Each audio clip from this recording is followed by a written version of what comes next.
first hat trick in team history, arena history, get a win. Have what's going to be a night a lot of people remember for a really long time. Yeah, it's obviously an honor. It's really cool. I've had a couple, but this one for sure. Obviously, you get the first in Kraken history in this arena. It's pretty special. So, yeah, I'm not gonna lie. When I went in, I definitely thought about it. It's a neat moment and it's part of history. So it's nice to be a part of that. How much were you also thinking about recapturing momentum, both at the end of the second period and beginning of the third? Yeah, first off, I mean, the first goal, for the most part, I thought like we were playing well, and you look up at the shot clock, and it's 25-8 or whatever it was, and we're down a goal with about a minute or 2 minutes left. You know, that's heartbreaking, and then we find a way to score late in the second and tie the game up. That was a big goal, kind of switch momentum back, especially after them scoring right away. So.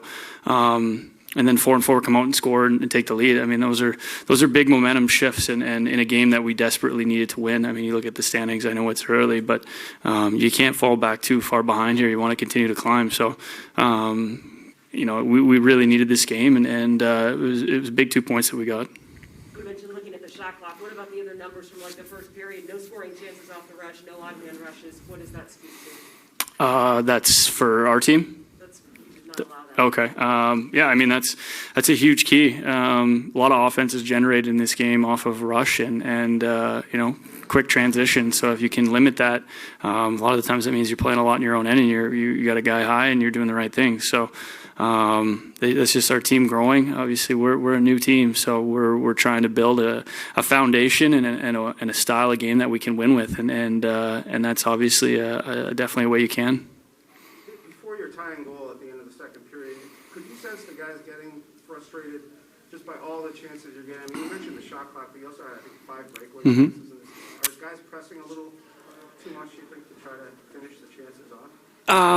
Yeah, I mean, it's not only this game, but you look at how many chances we've had throughout the last, dating back to the homestand and then obviously the Edmonton game. I feel like we've had a ton, and we haven't capitalized, and that definitely gets frustrating. But I've played a long time in this league, and it just seems to always, you just got to stick with it, and as cliche as it is when you're not creating those chances, that's when you got to start worrying. So as long as they're there, some nights they go in, some nights they don't. It's just that simple.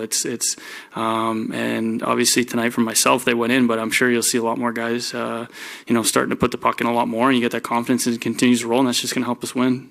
Back to you personally. I mean, you obviously started scoring recently.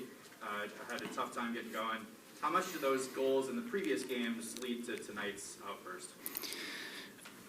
Yeah, I mean, they definitely, when you're scoring, you feel good and you feel the net looks a little bit bigger. There's no question, but the biggest thing is you got to do what got you to that point and creating chances and finding ways to score. So that goes for all teams. There's a lot of different ways to score. There's guys do different ways all the time, but the biggest thing is if you're getting 1 or 2 looks a game and you're finishing them, you have the confidence to do it. That's big. So there's other ways too. We got to find a way to get a little bit greasier around the net and try and find some second opportunities. And it was good to see. I know it wasn't a power play goal tonight, but in my opinion, obviously it was late and we got one there, so that was huge too. So that'll create some offense as well.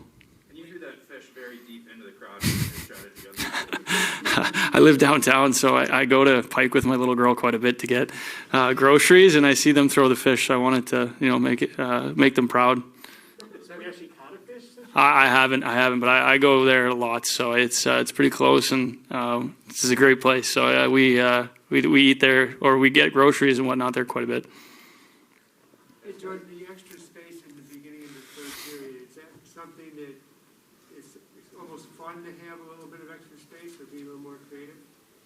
How so? Sorry. Well, just in terms of being able to play 4-on-4. Oh, I see what you're saying. Yeah. Yeah. I mean, I love 4-on-4. Obviously, like you said, there's obviously 2 less guys on the ice. There's a little bit more room. It's an area to be a little bit more creative, and you can create offense out of it. So, it's always something that I've loved to play. And then obviously the 3-on-3, same thing. I mean, that's just even more space. So the key is to just try and find a way to get open and create a chance. Thanks, Jordan. Yeah.